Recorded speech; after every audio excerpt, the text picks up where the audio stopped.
Hello friends and welcome. In today's episode, I'm going to be talking about what types of real estate the rich invest in. What types of real estate do the rich invest into? Are there secrets that the rich know about real estate that nobody else does? Well, by the end of this video, I'm going to answer that question, and I'll give you two areas that I've seen that the rich really like investing into when it comes to real estate. And I'll even give you some real world tasks that you can start doing right now to set you on that path.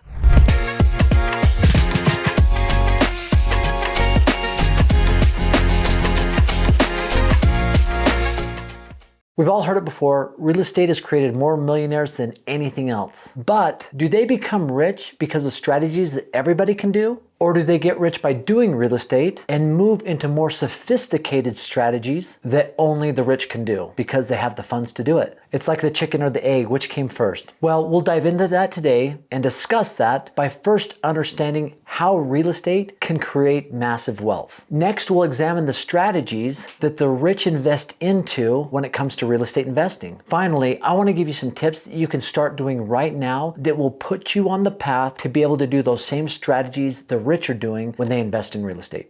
So why has real estate created more wealth than anywhere else over the longest period of time? Here's a quote that I really like by Andrew Carnegie. He said, 90% of all millionaires become so through owning real estate. More money has been made in real estate than all industrial elements combined. The wise young man or wage earner of today invests his money in real estate. That's a quote by Andrew Carnegie that I love. And I think we can all agree. We've met people, we know people that have done extremely well, made quite a bit of money in real estate investing, or even individuals who've made money in other areas of their life always come back to investing in real estate. And why is that? Well, we'll talk through the different areas and why that is. Number one is passive income. Tenants pay rent. If you rent out a piece of property, tenants pay rent. After expenses, what you have is monthly reoccurring cash flow coming in. This is a benefit that helps individuals expand their wealth. Many people trade their time for money, but one of the benefits of real estate is being able to create this passive income that comes and is not connected to your limited time. Compare this to stocks. Cash flow does not happen for the vast majority of stockholders. Typically, you only make money when you sell the stock, after and if the stock value has gone up. The second thing is appreciation. Sometimes properties lose value, but over time and over the long term, values in real estate typically always go up. And the cool thing about this happens while the loan is being paid down. So as your property gains value or equity, your liability is being paid down at the same time, and your net worth increases. Sometimes appreciation is a product of growth and the market, and sometimes appreciation can be forced by making targeted improvements to your property. When you experience appreciation in real estate, you experience an appreciation in your net worth.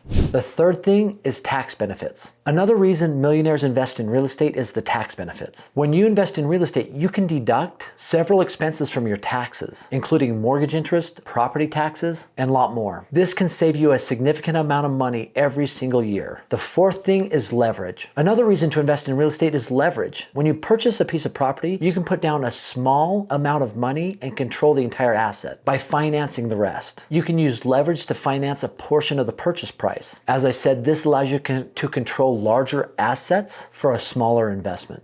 The fifth thing is the principal pay down. As you pay your mortgage every single month with interest, with each payment you pay back some of the principal every single month, and you become closer and closer to owning that property free and clear. This is allowing you to build equity and wealth. And the cool thing, if it's a rental property, somebody else is paying that for you. I look at our vacation rentals that I own. We own 6 of them currently. Hopefully I'll have another one here soon. But every single month, that mortgage is being paid by individuals who are staying in our properties. They're paying all of our expenses. They're paying our mortgage, which includes a principal pay down as well as interest. Every single year, I am owing less and less on those properties. Some of them I've owned for 4 years, some for 3 years, some for 2 years. But as I continue to own those properties, over time, the amount that is owed on those properties is going to consistently and significantly go down. If I look 15 years from now, what I once owed is going to be maybe 25% less, a third less. And as I continue to make those payments through people that are paying me to rent those properties, my net worth increases significantly every single year, especially towards the end of the loan. It's an exciting and really cool concept that I believe the rich understand and are utilizing to their full benefit. So what strategies do the rich specifically invest into when it comes to real estate investing? Are there some that are specific? Well, there could be. This is what I've seen for most most people that I know that have quite a bit of money or have been doing real estate a long time, these are the two strategies that I've seen them deploy and invest into more than anything else. The first one is real estate development. This is a progression that I've seen in my real estate career. When I've seen people make significant amount of money in real estate, a lot of the time I've seen individuals start to progress towards real estate development because there's a significant amount of money that can be made off of development of property. Now, obviously there's risk involved with that, but if you find the right piece of property, and even if you have to sit on it for a little period of time and you're able to get the zoning the correct way that you want it, there can be a significant amount of money made on that. Now, I've done a couple of real estate developments in my career. The first one I did, I found a piece of property and it was zoned agricultural 2.5. It meant that there was a dwelling could be every 2.5 acres. It was 37 acres. I went to the county and I said, listen, I know that they're trying to get it to where you can only build a house every 5 acres, 10 acres. And I says, I want to do something that fits what you guys want to do. So let's put 10 home sites on this piece of property. As I started to develop that out, it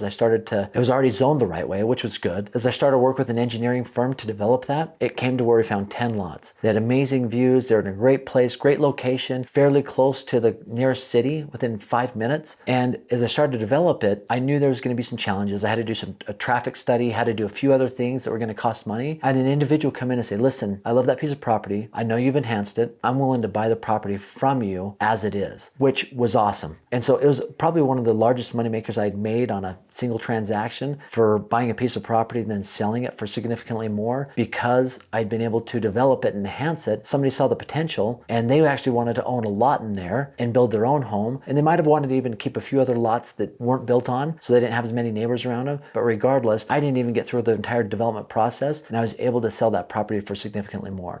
There's another piece of property that I was working on that I developed and I was able to get a zoning change from a certain zoning to a higher density. And this is what I think a lot of wealthy real estate investors do is they find opportunity where they can get the zoning change from maybe a single family dwelling to multifamily or high density, meaning that you can put more units on a smaller space, maybe going from a single family, maybe up to a fourplexes or apartment building and build vertical. And if you're able to do that, the value of the property instantly increases because the amount of buildings, amount of money that can be made off that is significantly enhanced. A good friend of mine, he did a development in the city that I live in. It's probably one of the best investments he has ever done. And it was single family residence, but it was at the right time. He finished the development about 3 or 4 years ago. And there was a huge demand for people that wanted to buy a lot and build their own home because interest rates were low. And he just sold the land. He got it developed. He got it zoned the right way. He got it platted out. He got the land work done where people could go in and just buy the lot and build their home on it. And he was able to sell those lots. And if he had 30 lots that were selling about $70,000 a piece, that's $2.1 million. I know he bought the land for about $400,000 or $500,000. Improvements were probably another $500,000, $600,000 because it was out in the country. It didn't need a lot of the curb and gutter or other utilities that city development needs, where people drilled their own septic, their own well, and he was able to sell those, and he probably made 7 figures just on that development. So anyway, development can be a really exciting thing, and I think I've seen a progression where real estate investors, when they get to that world and they start wanting to make more money, they look towards development.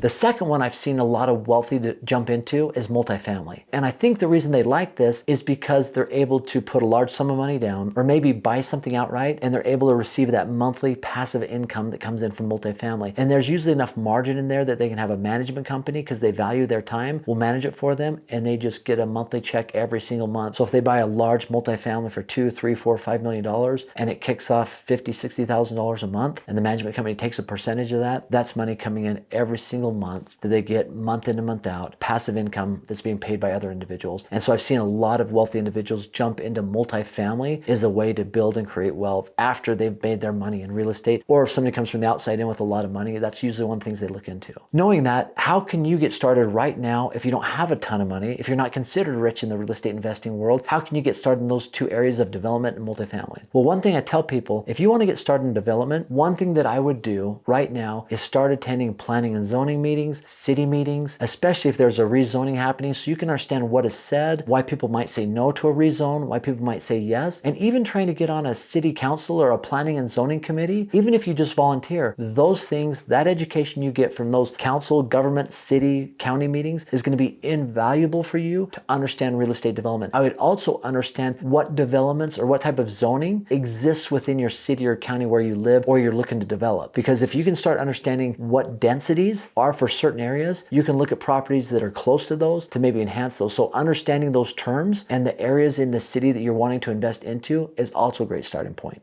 And when it comes to multifamily, I think it's okay to start small. Get a duplex. You live on one side, rent out the other side. Just starting somewhere is a great place. Understanding passive income is a great place. Maybe it's a fourplex and you can just learn and grow from there, but understanding how to become a landlord can help get you on that place of understanding why people rent different places, what enhances the rental experience for individuals. So when you do become a larger landlord or you acquire multifamilies, multi-units, you'll be able to give them what they're looking for. Now, this is my experience. This is what I've seen that the wealthy invest into and why they become wealthy in real estate, but I'd love to hear your thoughts. Feel free to comment. Let's engage in a dialogue. And as always, I've got a free gift for you just for stopping by. It's a short-term vacation rental calculator. You put in the income, you put in the expenses, and it spits out for you whether it's a good deal or not. It gives you your cash-on-cash return. It lets you know what percentage of the annual revenue is of the purchase price. It does all the evaluating for you so you can make a good decision on your next short-term rental or vacation rental. And it's free. Just clicking on the link below, aaronsfreetraining.com. Once again, thanks for stopping by. Have an amazing day.